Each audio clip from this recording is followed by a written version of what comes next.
Friends, मैं हूं Manav. Welcome to movie shoovie. दोस्तों, नवरसा मेरी समझ के हिसाब से one of the best anthology है। सबका अपना अपना व्यू पॉइंट हो सकता है, बट जिस तरीके से इन्होंने जीवन की सच्चाई को दिखाया है, जिस तरीके से इसको प्रेजेंट करा है, जिस तरीके से इन्होंने जजमेंट पास करने से पहले दी एंड कर दिया ताकि आप अपनी समझ लगा पाएँ। और ऐसे ही एक दी एंड है दोस्तों, जो कि है एंगर यानी रुद्रा एपिसोड 6। आज हम उसके बारे में एक्सप्लेनेशन वीडियो बना रहे हैं, तो थोड़े से स्पॉइलर होंगे क्योंकि एक्सप्लेनेशन वीडियो है, ये कोई रिव्यू नहीं है। दोस्तों, यहाँ हमें दिखता है कि एक माँ की स्ट्रगल है जो कि घरों में काम करती है और अपने बच्चों को पाल रही है, क्योंकि एक वेस्टफुल आदमी जो कि उसका हस्बैंड था, उसने उसको छोड़ दिया। अब माँ के ऊपर सारी रिस्पॉन्सिबिलिटी आ गई है, क्योंकि ये लोग पढ़े लिखे नहीं होते हैं, तो उनके पास एक ही चारा होता है कि वो घर की सफाई वगैरह करें। और कैसे उसके जो बच्चे हैं उनको पढ़ाने की जद्दोजहद में लग जाती है। पैसे होते नहीं है, भाड़े के पैसे नहीं है, इलेक्ट्रिसिटी के पैसे नहीं है।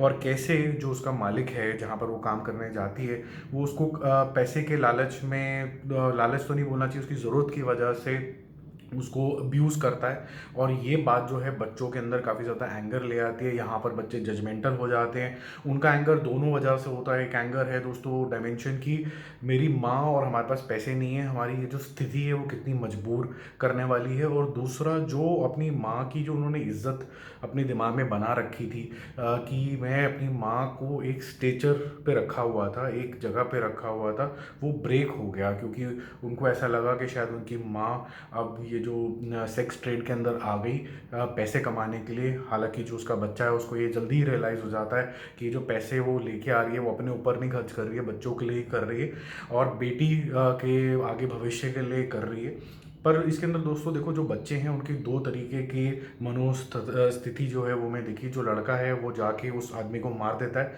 और पुलिस वाले भी उसको पकड़ लेते हैं, उसके अंदर बहुत ज़्यादा एंगर होता है। जो उसकी बेटी है उसका एंगर दोस्तों ऑनेस्टली बताऊं तो मुझे थोड़ा ज़्यादा समझ में नहीं आया, क्योंकि टीन एज में वो है लड़की, पढ़ाई कर रही है। जब उसको पता चलता है कि उसकी माँ को has to sleep to get some money to घर चलाने के लिए and to run all other expenses, उनकी एजुकेशन, ऑल दैट। तो आप देखोगे सीरीज, आप देखी ही होगी आपने, तो आपको पता चल गया होगा। बट उसके दिमाग में ये चल रहा है कि जो मैंने माँ को यहाँ रखा था वो मेरी नज़र में गिर गई और उससे बात करना बंद कर देती है। बट ये थोड़ी सी मुझे इमेच्योर चीज़ लगी, क्योंकि उस माँ को इतना कुछ सहना पड़ा, फिज़िकली टॉर्चर होना पड़ा। अपने शरीर को बेचना इतना आसान काम नहीं होता है। उसको करने के बाद वो अपना घर चलाने की कोशिश कर रही है। और बाद में दिखाया गया है कि वो लड़की आईपीएस बन गई है। तो आईपीएस वो ऐसे तो बनी नहीं होगी, पैसे तो माँ ने ही दिए होंगे। तो she should be grateful to her mother कि इतना कुछ होने के बावजूद और इतना सेक्रीफाइस करने के बाद आप मेरे को एजुकेशन दे रहे हो, तो she should be taking extra care of the mother. तो ये चीज़ मुझे थोड़ी सी ठीक नहीं लगी कि she is so insensitive and she is thinking about her only and she is not thinking about the mother, जो कि डेथ बेड पे आज पड़ी हुई है। और लेकिन यहाँ पर अब कट लग जाता है, यहाँ पर दी एंड हो जाता है। तो अब आपको जजमेंट पास करनी होती है कि वो जो लड़की है फाइनली अपनी माँ से मिलेगी कि नहीं मिलेगी। लड़के को तो समझ में आ गया कि इसने ऐसा क्यों किया था, उसके साथ भी होता है माँ के साथ। और लड़की जो अब आईपीएस बन गई है उसके अंदर इतना ज़्यादा एंगर है जो डेमोन्स्ट्रेट करती है। वो पुलिस स्टेशन के अंदर भी बहुत एंगर होता है। बट ये एंगर क्या सही है कि नहीं है, यही हमें जजमेंट पास करनी होती है। मेरी नज़र में गलत था, आपकी नज़र में कुछ और हो सकता है। या फिर तीसरा ये भी डायमेंशन हो सकता है कि जब आपके मन में इतनी कड़वाहट आ जाती है जीवन के अंदर, तो आप अपने आप को बस अपनी पुरानी लाइफ से काट देना चाहते हो और आप बोलते हो कि अब मेरे को ये रिश्ते नाते फ्रेंडशिप कुछ नहीं रखनी है, मुझे अब अपनी नई ज़िंदगी जीनी है। तो थोड़ी फिलोसफिकल साइड पे भी जाती है ये। और मैं ये बोलूँगा कि कहीं ना कहीं थोड़ी सेल्फिश हो जाती है ऐसा बिहेवियर, ऐसा एक्शन, क्योंकि जिन्होंने आपके लिए सैक्रिफाइस किया है वो तो पीछे रह गए और उनको कैसे छोड़ सकते हो पीछे, जिनकी वजह से आज आप बने हो। ये मेरा व्यू पॉइंट है इस स्टोरी को लेके।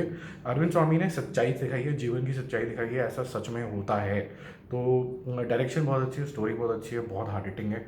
One of the hard hitting stories of Navarasa. तो अब जल्दी मिलते हैं नेक्स्ट एपिसोड, 7th एपिसोड के पास। Bye bye.